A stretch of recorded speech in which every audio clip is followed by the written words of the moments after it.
The ONE X2 is finally here, the camera that we have been hoping for and speculating about for over a year now. But will it meet your expectations, and will you want to replace your ONE X? Let's get straight to it and take a look.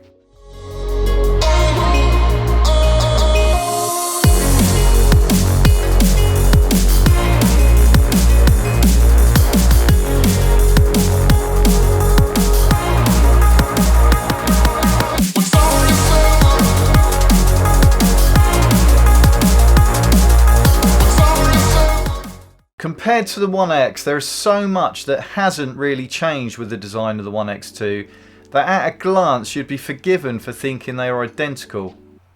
For me personally, this is a huge selling point because I love the ONE X form factor, but there will be others that expected something very different or maybe bigger. In terms of the 360 spec, the cameras are pretty much identical, offering 5.7K at up to 30 frames per second and 4K at 50 and 3K at 100 frames per second. The ONE X is 11.4 centimeters tall, 4.8 centimeters wide and has a depth of 1.8 centimeters. The ONE X2 is 11.3 centimeters tall with a width of 4.6 centimeters and a depth of 2 centimeters. So the ONE X2 is slightly fatter. The ONE X weighs 114.3 grams and the ONE X2 weighs 150.1 grams. So it's more than 30% heavier. The dimensions are really similar, but the design has improved a lot. And the ONE X2 has addressed a lot of the vulnerabilities that the ONE X had. There is an addition of a built-in bumper that runs around the entire edge, which has a cool carbon fibre finish, and along with the added weight it makes the camera feel more solid and offers the camera more protection from minor bumps and scrapes. And it also gives it a more secure and solid 1/4 inch thread connector at the base. This will hopefully help with the problem some users had with the base of the ONE X, where the 1/4 inch thread and the connector would either get twisted or pull out if it was under too much pressure. The fixed 1/4 inch thread at the base of the ONE X2 is a welcome return after the movable mount that we saw with the Insta360 ONE R. The ONE X2 fixed 1/4 inch thread means that we can now easily achieve those magical invisible selfie stick shots that the ONE X was renowned for. The camera takes a different design battery that forms part of the camera body, and you have to snap it into place and then lock it using these two tabs. And the SD card goes in the battery compartment. This part of the design of the ONE X2 is practical because it keeps everything sealed and waterproof, but I personally would have liked to have seen the micro SD card in a different place so you could access it without having to take the battery out, but it's just a minor detail. The thing I don't like is that there is a second door that covers the USB-C charging port. Well, actually it wouldn't be so bad if it was a door, but it's not. It's the same silly design that they had with the Insta360 ONE R, which is a little bit of plastic with a tiny little attachment at the end. The door gets in the way when you're charging the camera, and of course you can remove it, but then you run the risk of losing it. And behind this separate door is where I'd love to have seen the micro SD card, because this would have kept it completely separate from the battery and it would have still been waterproof. So now let's take a look at the 12 features that I think makes the ONE X2 really stand out from the ONE X. The ONE X2 is waterproof up to 10 meters with no additional case needed. So we no longer have to use that big bulky venture case that came with the ONE X. This is one of the major features that separates it from the ONE X, and one of the features that I really wanted on the camera. It's not that I particularly do any underwater filming, but it does mean now that I have the peace of mind that when I'm near water that I don't have to worry about it getting sprayed or splashed. I can just get on and it's one thing I don't have to think about. Ever since owning the ONE X and seeing other cameras come out like the GoPro Max and the Q-Cam with a touchscreen,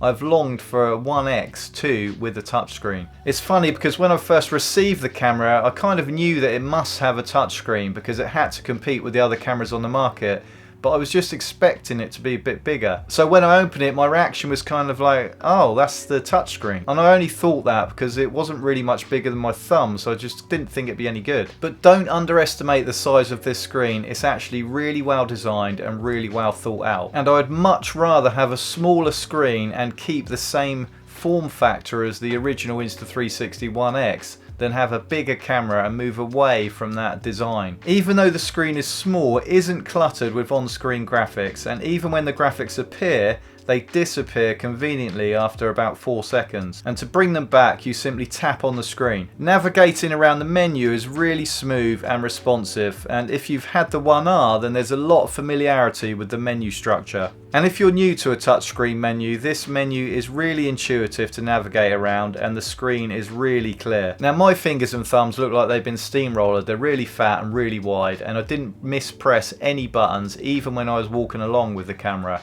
There was one moment where it did get a bit fiddly, and that brings me on to the next feature, which is Steadicam mode. Steadicam mode is a single lens mode, a bit like the GoPro Hero mode on the GoPro Max, where you can select either the front or the rear camera. You can select which lens to use on the touchscreen, and you can shoot up to 50 frames per second in 1080. And you can choose between basic or pro stabilization options. With basic, there's no editing needed, and it has in-camera stabilization. The pro mode unlocks higher frame rates and higher resolutions, and you can use the gimbal level flow state stabilization when you edit in the app or in 360 Studio. And this includes horizon leveling, which I haven't tested in any great depth, but what I have done with it is really good. There's also an option to switch to 9:16 aspect ratio for social media, and that was the only bit that's a bit fiddly if you've got big fingers and thumbs. Battery life has improved a lot. Now when I filmed with the One X, I didn't actually think the battery life was that bad. You could get around about 55 minutes on one battery. Insta360 say that the battery life of the One X2 has improved by 55%. Every time I've gone out with the One X2, I have been really impressed with the battery life. I've got two batteries. I usually go out for 2 to 3 hours, and I haven't had to change battery yet whilst I've been out on location. So I've kept the camera on for 2.5 hours, start filming, and the battery has lasted, usually with some left in it when I get home. Now I know that's a bit vague, so I did a bench test where I filmed at 5.7K continuously on the One X with one battery just to see how long it lasted, and it lasted for around 54 minutes. The One X2 recorded for an hour and a half continuously before it gave me a warning that the battery level was low, which is great because then you avoid getting a corrupt clip or a failed recording. And the One X2 does record separate clips every 30 minutes, and it did look like it was quite seamless changing from one file to the next, but I haven't tested it looking at the actual files themselves, so I can't tell how many seconds are lost, if any. The Insta360 colour science just keeps getting better with the Insta360 cameras, and they've brought all of that to the Insta360 ONE X2, and I was really impressed with the depth of colour in the videos that I shot, and all the videos that you see here have been shot on auto, so none of them have been adjusted manually. The custom export settings have now been improved with the One X2, and you can now export at a bitrate of 125.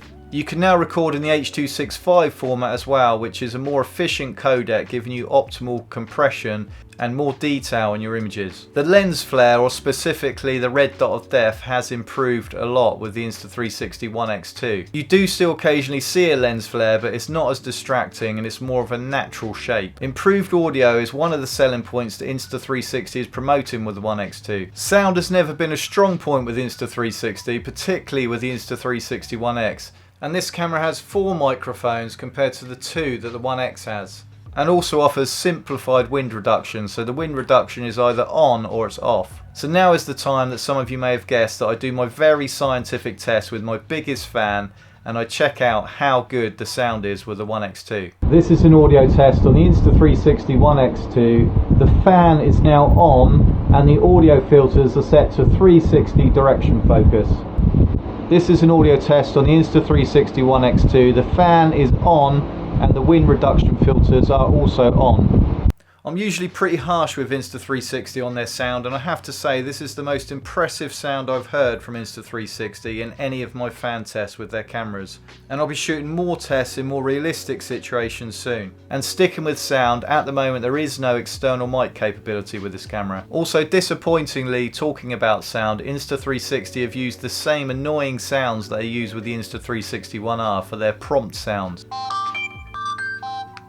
I really don't like that sound. The One X2 can take advantage of all of the ShotLab effects that are in the Insta360 app. These AI effects are automatically edited in the app. Depending on which effect you're using in ShotLab, you just shoot one or a handful of shots, and you then select and import them into the appropriate effect, and the AI will edit the final video automatically.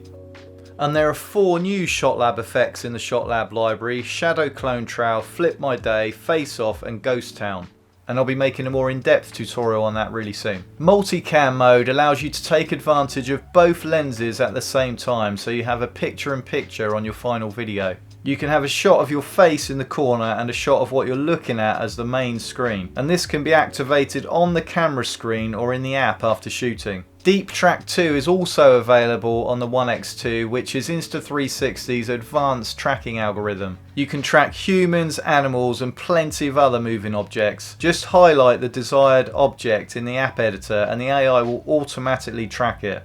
And you just do this simply by dragging your finger across the subject, and it carries on tracking even if your subject goes slightly out of sight. The photo features of the ONE X2 are really clever and make things a lot easier and a lot simpler to do. The Panoramic photo shot allows you to take a panorama in an instant with one touch of the camera shutter. And what's really useful is that it then generates 3 photos, so you have a 360 version, a panoramic version and a Steadicam version. And the Steadicam version is a standard photo like the single shot version from one of the lenses. The 360 option generates the same photos that the panoramic option does, but also gives you the addition of a tiny planet photo. You can also use Insta360's new Pureshot feature when taking photos. This uses the camera's raw file image data and captures a higher dynamic range. But this is all created in one click of a button and you don't have to create multiple exposures. This gives you maximum range of contrast and is perfect for low light situations and cityscape style shots where you want to retain the detail in your highlights and the shadows both at the same time. I haven't tested this in great depth yet, but even with this photo taken during the day, it was an overcast day and Pureshot allowed me to hold on to the detail in the clouds which would usually be blown out. To coincide with the launch of this camera, Insta360 have also introduced a new accessory to their accessory range, which was used in their teaser video. It's called the Bullet Time cord and it's an advanced version of the cord that originally came with the Insta360 ONE X. It's retractable and you can attach the Insta360 compact selfie stick as the handle. This is a much more convenient version of the original Bullet Time handle and you can do a lot more creative shots with it. The ONE X2 has addressed a lot of the shortfalls of the ONE X camera and it is built on what was already an awesome camera and it's just made it a lot better. Some might be disappointed with the spec being pretty much the same, but for me the improvements they have made tick all the right boxes. I'll be doing a lot more tests and a lot more comparisons on this channel soon, so if you haven't hit the subscribe, please hit the subscribe and click the bell so you're told straight away when they're uploaded. Let me know in the comments if this was the ONE X2 that you were expecting or did you want more. My name's Rich, thanks for watching and I'll see you in the next video.